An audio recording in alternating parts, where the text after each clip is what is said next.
The invitation, the rain was falling hard on the glass windows of Sundar's small office when the message arrived. It came quietly like a whisper on his screen. The subject line was simple. You have been invited. He paused for a moment, staring at the words. Outside, the city was gray and busy, full of hurried footsteps and impatient horns. But inside his office, there was only silence and the sound of his own heart beating. He clicked on the message. The email was short. It said, "You are invited to the Global Innovators Gala tomorrow evening. Venue, Crescent Tower. Your presence is requested personally by Mr. Rajiv Malhotra." Sundar leaned back in his chair. He had heard the name before. Rajiv, billionaire investor, known for his sharp tongue and even sharper deals. A man who had built empires but also destroyed lives without blinking.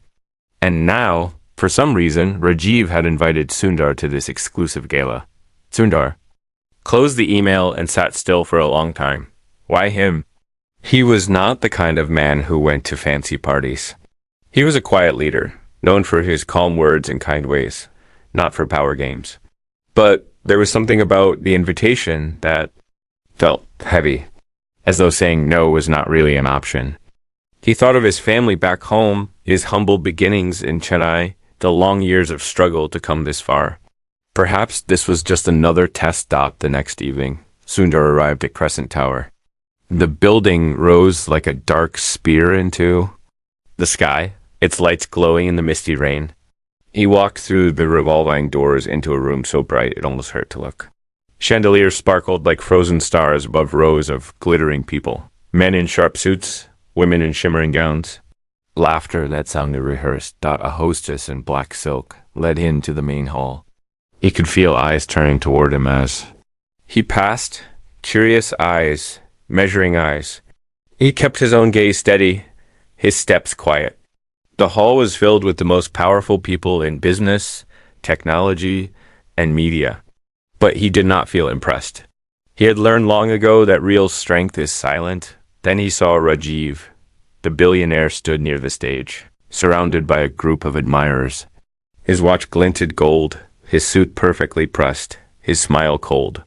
When his eyes met Sundar's, something shifted in the air. Rajiv's lips curved into a smirk, and he raised his hand slightly, as though summoning him. "Mr. Pichai," Rajiv said when Sundar reached him, his voice loud enough for everyone to hear. "You made it. I wasn't sure you would." "Thank you for the invitation," Sundar replied quietly.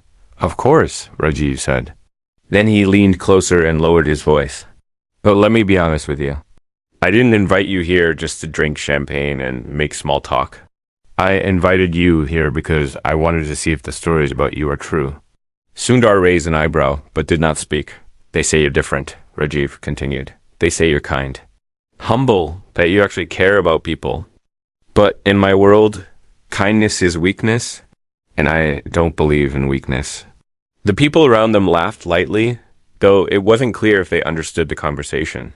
Rajiv straightened and spoke louder now. "So tonight," he said, "I challenge you, right here. I challenge you to show me and everyone in this room what your way can do. Let's see if humility and kindness can win over power." The room grew quiet. Sundar felt hundreds of eyes on him, waiting for his response. But inside, he felt calm. He had been through storms before. Storms much worse than this. "And what happens if I accept your challenge?" Sundar asked, his voice steady. "You'll see," Rajiv replied with a small, dangerous smile. "But I warn you, no one has ever beaten me at my own game." Then he clapped his hands and called out to the crowd. "Ladies and gentlemen," he announced, "tonight, Mr. Sundar Pichai and I will face off. One of us will walk away as the winner, and one of us will walk away with nothing." The crowd gasped softly, and then the room filled with murmurs and laughter. But Sundar only stood there, his face calm, his thoughts steady. He knew he was walking into something bigger than himself. But he also knew that he could not walk away as the lights above him dimmed, and the stage was set for whatever lay ahead. Sundar felt the weight of his own resolve. He had come a long way from the dusty streets of his childhood. And he would not let anyone take that from him, but then Rajiv leaned closer, his smile sharp as glass, and whispered something that no one else could hear. I know your secret, Rajiv said. And before this night is over, so will everyone else. Sundar froze for just a moment. A flicker of doubt crossed his eyes. What secret? What did Rajiv mean? Before he could respond, the lights went out completely, and the room was swallowed. In darkness, asterisk the darkness inside the light, the room was silent at first, utterly silent. The kind of silence that presses into your chest and makes you forget to breathe. Sundar stood still in the darkness, feeling hundreds of people around him. Also frozen, unsure whether this was part of the spectacle or a mistake. The hum of distant machinery somewhere above was the only sound, a low, restless murmur in the shadows. And then came a faint glow, thin lines of light tracing across the stage, faint and flickering at first, and then steady. A soft voice from hidden speakers filled the hall, calm and cold, yet carrying a certain weight. Welcome to the challenge. The words hung in the air like mist. A collective shiver passed through the room as everyone realized this was no ordinary gala game. Sundar's eyes adjusted to the dim light, and he saw that the stage now held two chairs facing each other with a small black table between them. On the table sat a single silver bell. Rajiv emerged from the shadows, his sharp figure cutting through the haze. His eyes glittered with something between delight and menace. He gestured for Sundar to follow him to the stage. Sundar walked slowly but steadily, each step echoing in the tense silence. He could feel the weight of every gaze in the room pressing into his back, a sea of curiosity and skepticism and thinly veiled mockery. When he sat opposite Rajiv. The lights focused on the two of them. The rest of the hall faded into darkness, making it feel like the entire world had shrunk to this small, fragile circle of light. Sundar noticed something then. Rajiv's smile was too wide, his hands too still. This wasn't a game to him. This was something he had planned carefully, perhaps for weeks or even longer. This, Rajiv began, his voice carrying easily, is a test of resolve. A test of what kind of man you really are. I've heard the stories about you, Sundar. That you treat everyone with respect, even when they don't deserve it. That you believe kindness makes you strong. But here's the truth. Kindness is a weakness that the world will crush, and I will prove it tonight. Sundar's eyes never left Rajiv's. They were calm, but underneath, something stirred. A quiet fire. The rules, Rajiv continued, are simple. We each take turns asking each other a question. The question can be about anything. You must answer, honestly. If you refuse to answer, you lose. If you lie, you lose. If you ring the bell before I do, you lose. The winner is the man who stays. Seated the longest without ringing that bell. There was a murmur from the audience, some amused, some uncomfortable, all fascinated. Rajiv leaned back, his expression confident. And to make it more interesting, he added, lowering his voice, if you lose, Sundar, your secret becomes public tonight. Everyone here will know what you've been hiding. A chill ran down Sundar's spine, though his face betrayed nothing.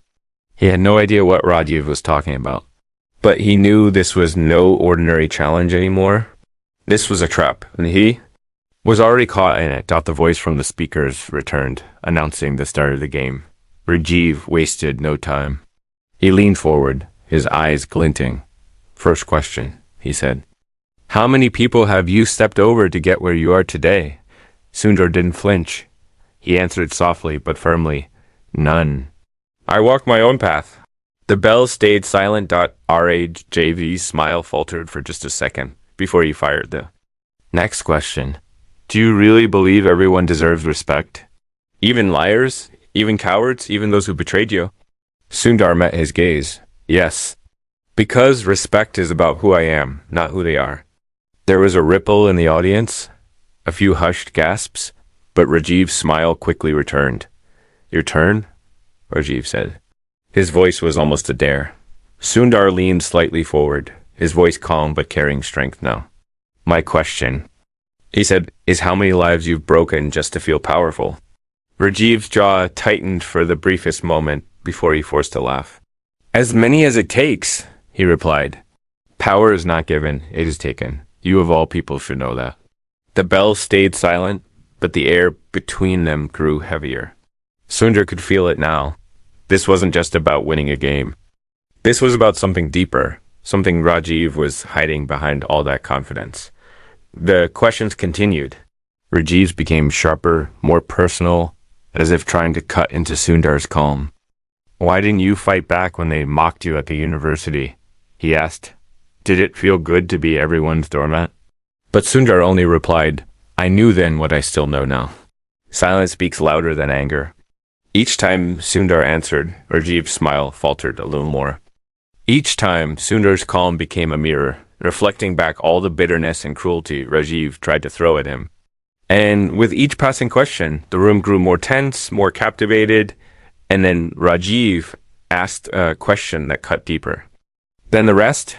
His voice dropped, almost a whisper now, but everyone could hear it. Why did you leave your father to die alone? For the first time, Sundar's breath caught. A flicker of something passed through his eyes. Pain, regret, something he quickly buried. His hand gripped the edges of his chair. The audience leaned forward, sensing that something had shifted, but Sundar raised his head and spoke quietly. I did not leave him. I was too poor to go home. I spoke to him on the phone as he took his last breath, and that pain has never left me. The room was silent. Even Rajiv seemed caught off guard for a moment, as though he hadn't expected Sundar to answer. But Sundar wasn't finished. It was his turn now, and something in his gaze had changed. A quiet fire, a resolve stronger than before. My question, he said slowly, is this. What are you so afraid of, Rajiv? What is it you see in me that makes you want to destroy it? Rajiv's face stiffened. He opened his mouth, but no sound came at first. His hand hovered near the bell just for an instant before he snatched it back, but the audience had seen it. The tiny crack in his armor, and so had Sundar. Then Sundar leaned just a little closer, his voice low but steady. Whatever you think you know about me, he said, you should remember some secrets are heavier to carry than to reveal. For the first time all evening, Rajiv's smile disappeared completely, and then the speaker's voice came again, flat and cold. Round 2 begins now. The stakes are doubled. You may walk away now if you wish, but if you stay, there's no turning back. Rajiv, single quotes S hand, twitched toward the bell, just for a fraction of a second, but stopped. Sundar sat still. His gaze steady, his silence louder than anything, and above them the lights flickered, and the faint hum of machinery grew louder, as though the building itself was holding its breath, waiting to see which man would break first. Asterisk, the crack in the mirror. Hum of the hidden machinery grew louder now, not just a sound, but a presence, filling the hall like a restless spirit. The audience sat motionless in the shadows beyond the circle of light, their faces half hidden, their eyes unblinking. It felt as though even the air was waiting, heavy, still, ready to shatter at the slightest touch. Sundar remained seated, his hands resting gently on his knees, his breath calm but deep. Rajiv sat across from him, leaning forward, his fingers curled tightly against the edge of the table. In the faint glow, his eyes looked sharper now, more desperate than triumphant. The voice from the speakers returned, low and merciless. Round 2, the stakes are doubled. You cannot leave until the bell is rung. The one who breaks first surrenders everything he has tried to hide. Rajiv's lips twisted into a faint, forced smile. Well, he murmured, loud enough for everyone to hear. Looks like we're both too stubborn to quit. But let's see how long that quiet little wisdom of yours can hold out. He leaned back in his chair and drummed his fingers slowly against the wood. The sound was soft but deliberate, like the ticking of a clock counting down. Then, without warning, he struck. Here's my question, he said, his voice sharp now. You talk about kindness as if it's a shield. But how many people have you hurt by being so soft? How many decisions did you avoid making because you didn't want to get your hands dirty and others paid the price? The words lingered in the air, heavy and accusing. Sundar lowered his gaze for a moment, thinking. When he finally looked up, his eyes carried something deeper, not anger, but grief. More than I cared to admit, he said softly. There were times I held back when I should have spoken.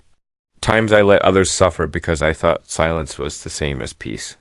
But I learned too late that kindness without courage becomes cowardice. I carry that weight every day. His voice was quiet, but in the silence that followed, it felt louder than Rajiv's challenge. Some in the audience shifted uncomfortably in their seats. Rajiv's jaw tightened. He hadn't expected that answer. He had expected denial, defensiveness, perhaps even shame.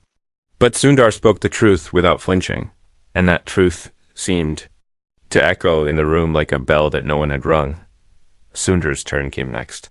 He leaned forward slightly, his gaze locked on Rajiv. His voice was calm, but there was steel beneath it now. My question, he said, is when was the last time you did something without expecting anything in return? Rajiv blinked. Just once, but his fingers froze mid-drum. The question hung between them like a blade. He opened his mouth, then closed it. His face hardened as though he could will the answer away, but the silence was louder than anything he could have stopped. Finally, he muttered, "That's not how the world works." But Sundar didn't look away. "That's not an answer," he said gently. The audience stirred. A few murmurs rose from the darkness, quickly hushed. But Sundar caught the flicker of doubt in Rajiv's eyes, just for an instant, before he buried it behind that sharp smile again. Rajiv straightened, forcing his voice steady. "You think you're so different," he said, his tone low but cutting. "You think you can carry all that softness and still stand here, still matter. But tell me, when your father died alone, when you failed him, how many nights did? You wish you had been crueler, stronger, harder, so you could have made enough money to go home? How many nights did you hate yourself for being too kind to fight?" The question landed like a stone dropped in water. Sundar's hands tightened slightly on his knees, and his breath caught, not from fear, but from the memory. For a long moment, he said nothing. Then, very quietly, he spoke. "Every night," he admitted, "for years I hated myself. I thought if I had only been tougher, more ruthless, I could have been there. I could have saved him. But then I realized, even if I had been the richest man in the world, if I had become like you to get there, I still would have failed him. Because what he needed wasn't my money. It was my love. And I gave him that, even if only over a phone line." There was silence again, deep, uncomfortable silence. Even Rajiv seemed unsettled now, his smirk faltering as he looked at the man across from him who refused to break, who refused to hate himself enough to give in. And then Sundar's question came. His voice was soft but sharp, like a knife wrapped in silk. "Who did you lose, Rajiv? Who did you leave behind to become this man?" For the first time that night, Rajiv's eyes widened. The question cut through his composure like glass. His hands clenched into fists on the table, and his breath came faster, heavier. Sundar watched him quietly, waiting. The billionaire opened his mouth, but no words came. Instead, his gaze dropped to the table, to the small silver bell that still sat untouched between them.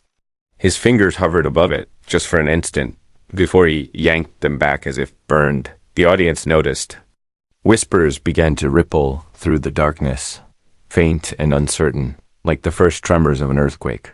The perfect image of Rajiv Malhotra, untouchable, unshakable, was beginning to crack, and then the lights above flickered again.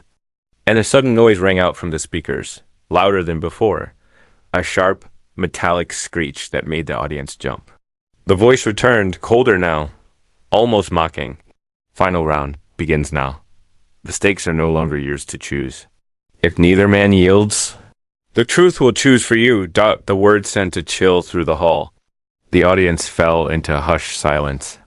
Sundar and Rajiv locked eyes again, and for the first time, Rajiv's smile was gone completely. His eyes glimmered with something else now, not arrogance, not even anger, but something deeper. Fear. The voice announced, next question must come from the heart. If it does not, the bell will ring itself. Sundar took a breath and closed his eyes for a moment. He thought of his childhood, the narrow streets of Chennai, the smell of hot dust, his father's rough hands, his mother's quiet prayers.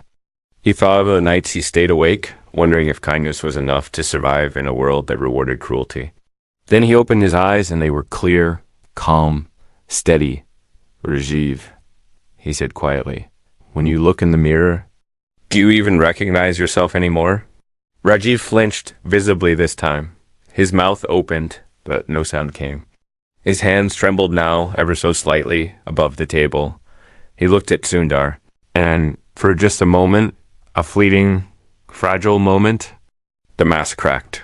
His eyes glistened under the harsh light, and his breath hitched.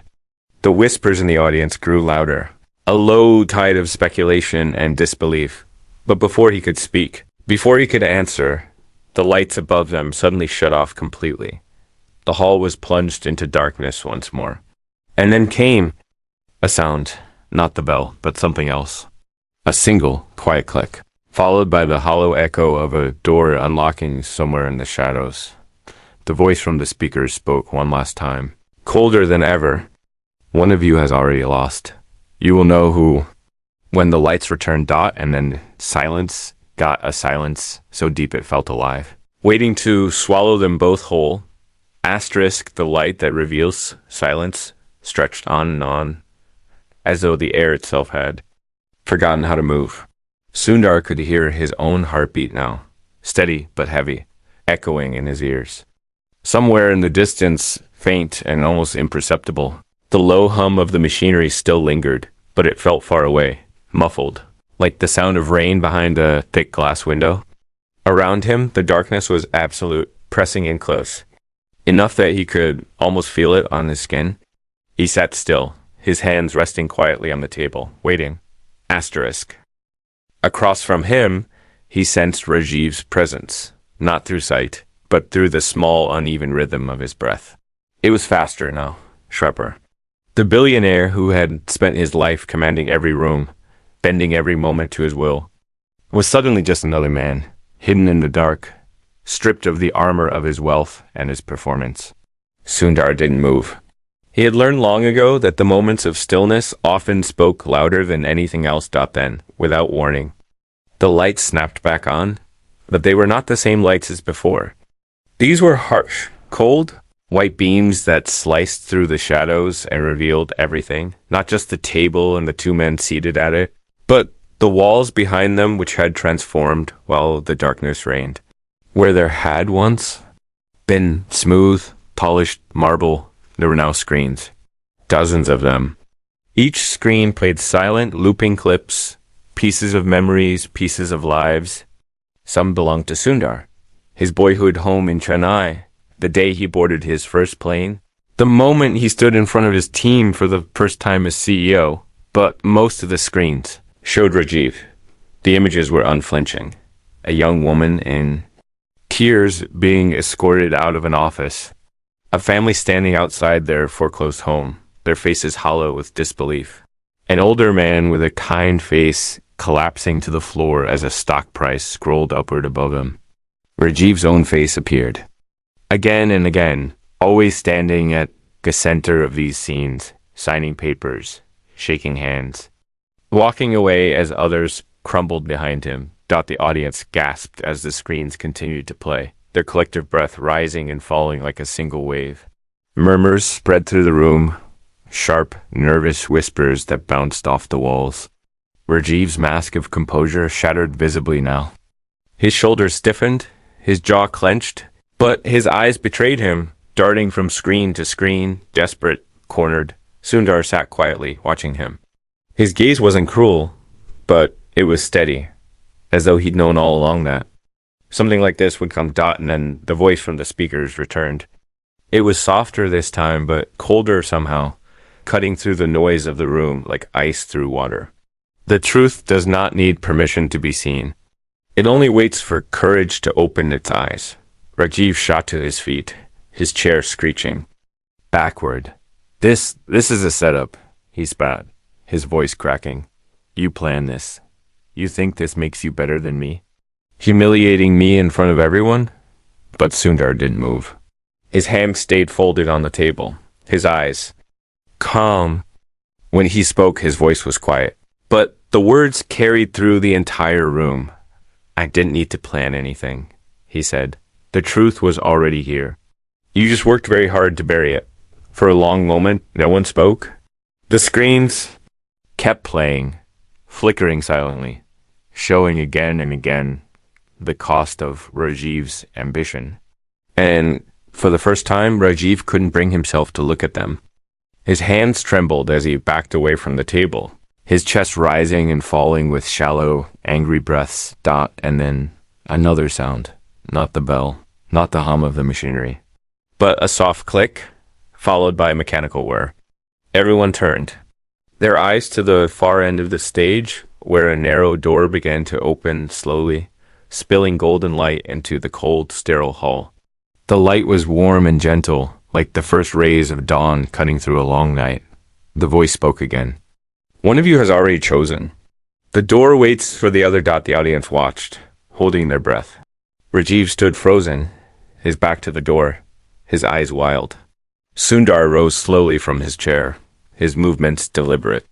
He didn't look at the door. Instead, he stepped toward Rajiv, stopping just a few feet away. You can keep running, Sundar said quietly, but you're not running from me. You're running from yourself. And no matter how fast you go, you can't escape what you see in the mirror. Rajiv's eyes flickered. Anger, confusion, shame, all tangled together. His lips parted, but no words came out.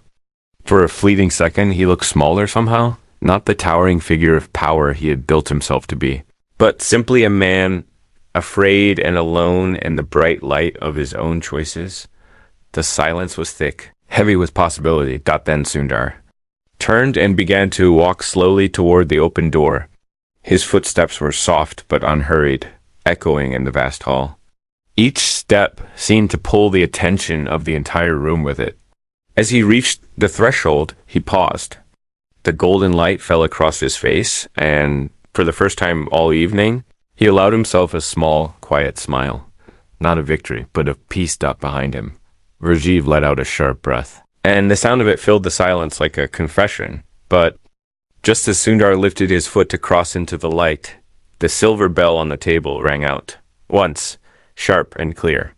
The sound cut through everything else, freezing Sundar in place, freezing the audience, even freezing Rajiv, whose hand now hovered in the air above the bell. He hadn't touched it. Neither of them had.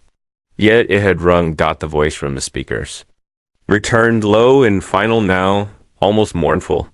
The truth has chosen. The mirror has cracked. One of you must step through the door, and one of you must stay. Rajiv single quotes. As face went pale, his hand slowly lowering back to his side. He looked at Sundar, his eyes wide, his lips trembling as though trying to form words that refused to come. The audience began to murmur again. Questions and confusion swirling like storm winds in the shadows. Sundar turned his head slightly, looking back at Rajiv one last time. There was no judgment in his eyes, only quiet understanding. And then the lights above flickered again, just once before everything was swallowed by darkness. This time, there was no sound at all, not even the hum of the machines. Only silence. And somewhere in that silence, two breaths waited, one to step forward, and one to remain behind. Asterisk the weight of the door at first. There was nothing, not even sound, not even breath. The darkness pressed down like a velvet curtain, soft and suffocating at once. Sundar stood perfectly still, his fingers lightly grazing the edge of the doorway, feeling the faint warmth that still spilled from the unseen light beyond. It seemed to pulse gently against his skin like the slow rhythm of a heartbeat inviting him to step through. But behind him, he could hear Rajiv now, faintly at first, his breathing sharp, uneven, as if he were trying to swallow back a scream. The silence cracked when Rajiv spoke, though his voice was barely more than a whisper. You don't have to do this. Sundar did not turn around, but the words hung in the air between them, fragile and strange. After a long pause, Sundar finally answered, his tone quiet but unshakable. It was never about having to. It was about knowing. When it's time. The golden light from the doorway spilled brighter now, as though it sensed the tension in the room and longed to end it. It painted Sundar's silhouette in soft warmth, outlining him against the stark blackness. The crowd beyond the circle of light remained silent, mesmerized. Some had their hands over their mouths. Others leaned forward, as though if they could just get closer, they might understand what was unfolding before them. Rajiv's shoes scraped against the floor. He took a few halting steps toward the table, and his hand hovered above the silver bell, the bell that had already rung itself. He stared at it as though it might offer him answers, but it only sat there, cold and indifferent. The screens behind them flickered again, showing his face again and again, his triumphs side by side with his cruelties, his wealth mingling with the wreckage left behind. He let out a sharp, bitter laugh that caught in his throat. You think this makes you better? You think walking through that door absolves you of anything? Sundar finally turned then. His gaze met Rajiv's across the table, and though his face was calm, his eyes were impossibly heavy, not with anger, but with sorrow. There is nothing to absolve, he said softly. There is only what we choose to carry, and what we choose to let go. Rajiv flinched at that, and his eyes darted to the golden light spilling across the floor. For the first time, the crowd could see it clearly on his face. Fear. Raw, naked fear. Not of Sundar, not of the challenge, but of himself. Sundar turned back toward the door, the air around him almost shimmering now. But as he lifted his foot to step forward, the voice from the speakers returned, softer now, but with a strange kind of finality. One of you carries the weight of his own chains. One of you carries the weight of others? The door chooses. Not the stronger man, but the one willing to bear both. The words struck the room like thunder. Even though they were no louder than a whisper, Sundar froze mid-step, and slowly, as if dragged by invisible strings, Rajiv's head lifted toward him. There was something in Rajiv's expression now that no one in the room had ever seen before. Not defiance, not arrogance, but something more fragile, something almost like shame. He took a hesitant step forward, then another. The crowd's murmur rose just slightly, a tide of confused anticipation. He stopped just behind Sundar, his breath sharp in the silence. Why? He began, his voice breaking. Why aren't you walking through? Sundar's eyes remained fixed on the golden light.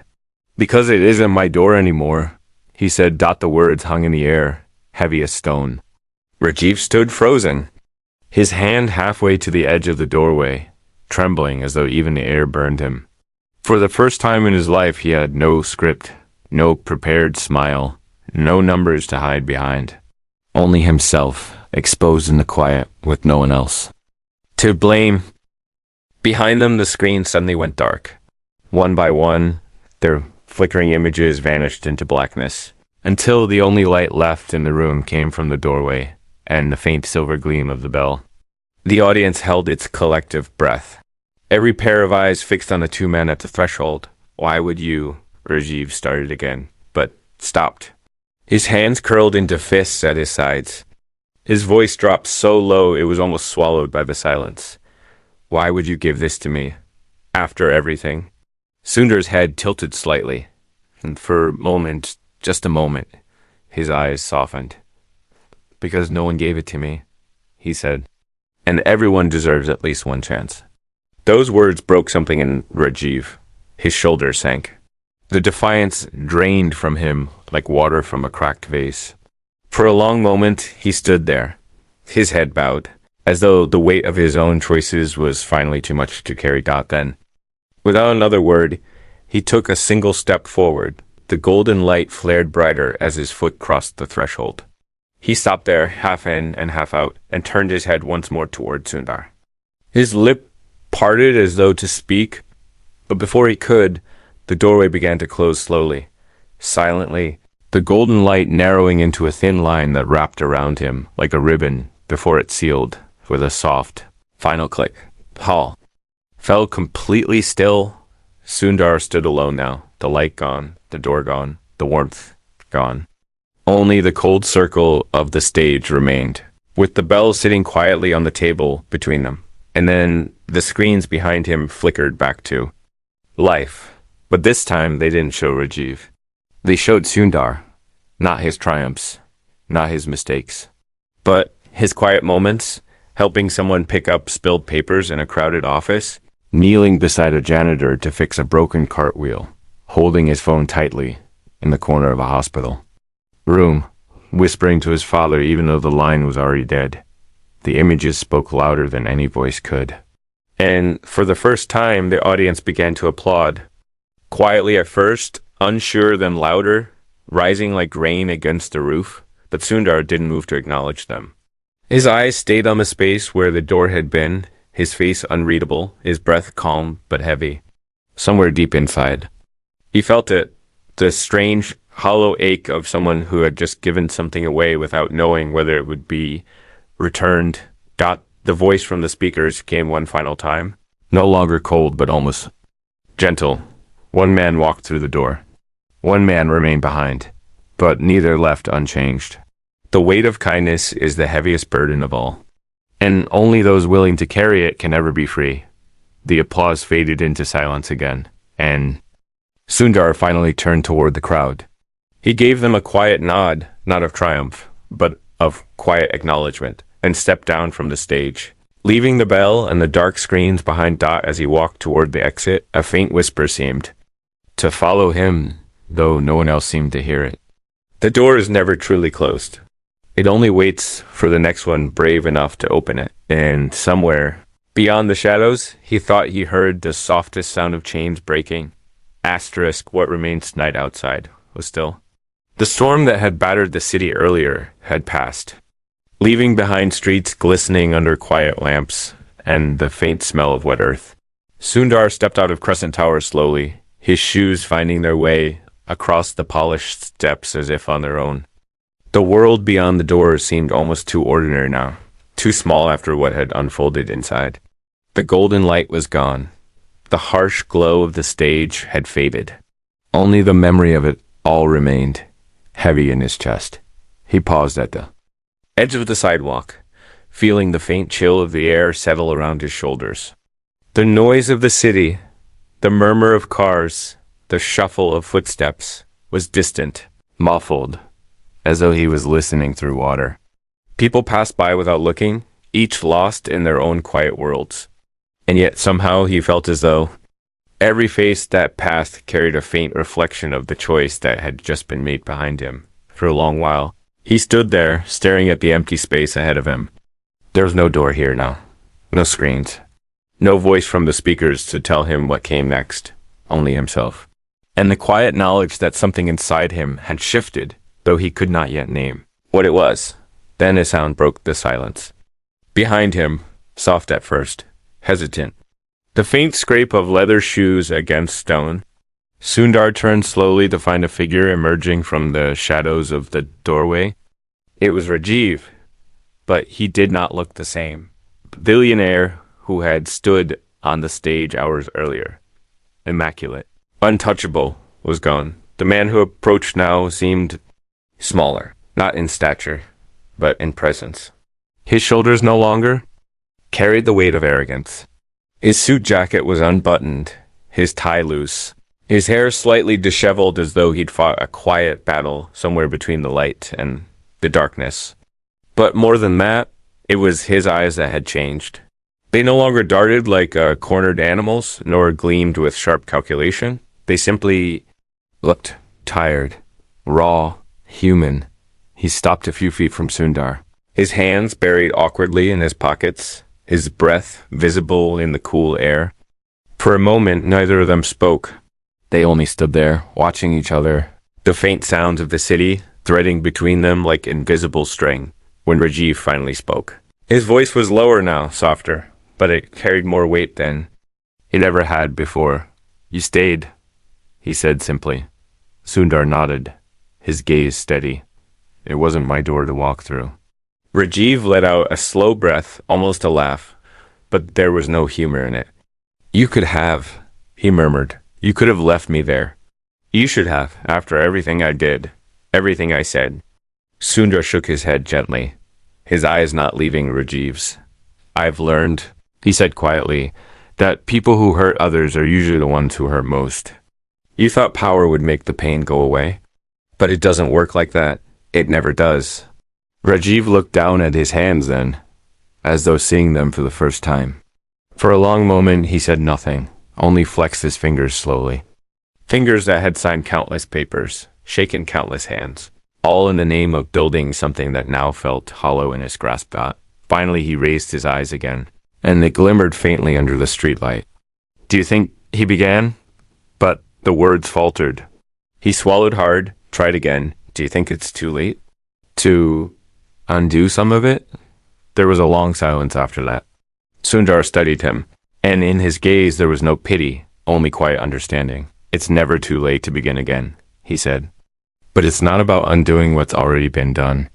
It's about what you choose to do next. And then what you choose after that, and after that. The words sank into the cold night air, soft but unyielding. Rajiv stood very still, his breath catching faintly, as though some deep part of him, a part buried under years of noise, had been waiting a long time to hear them. A faint breeze stirred between them, carrying with it the smell of rain and faint laughter from somewhere down the street. Rajiv's shoulders sank a little, but not in defeat, more like someone setting down a weight they'd carried too long. He nodded slowly, almost to himself. I don't know where to start, he admitted. Sundar gave a faint, almost imperceptible smile. Start anywhere, he said, but start with kindness. The two men stood there for another long, quiet moment, two strangers who somehow knew each other better now than they had known themselves before that night. Then Sundar turned slightly, glancing down the street where the faint lights of the city shimmered like distant stars. You'll find your way, he said softly, almost to the night itself. We all do, sooner or later. Then he began to walk, not hurriedly, not triumphantly, just a quiet, steady rhythm of shoes on wet stone. He didn't look back, though behind him he could hear Rajiv take his first slow steps in the same direction, not following exactly, but walking nonetheless. The city swallowed him, then as Sundar disappeared into the gentle glow of the street lamps. A faint sound rose on the wind, not a bell this time, but something lighter, more fragile. The quiet chime of hope. Soft and steady dot above the streets, in the windows of Crescent Tower. The screens flickered one last time before fading into darkness. And though no one else saw it, the faint outline of a golden door shimmered briefly in the air.